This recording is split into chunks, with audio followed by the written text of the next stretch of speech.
Hello everyone. Today we will be discussing the tips and tricks required to enhance your reading skills. So first of all, you can always pick up articles or magazines which are related to your interest so that you develop that interest of reading in you. And whenever you sit down to read something, always pay attention to your title, because titles always help you predict what kind of words you are going to encounter later on.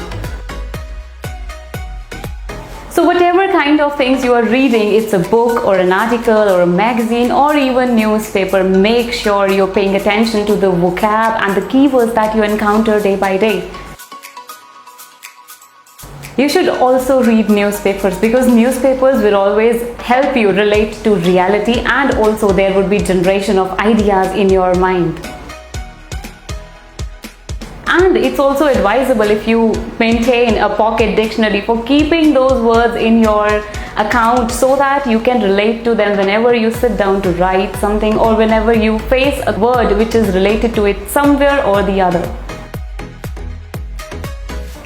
Time management is the another greatest threat when a student is actually sitting down to read. In order to enhance your speed reading skills, to be precise, you need to really keep a strong track on your time. So you can practice various things. For example, you can start skimming and you can take it as a target to skim 100 words in at least 20 seconds.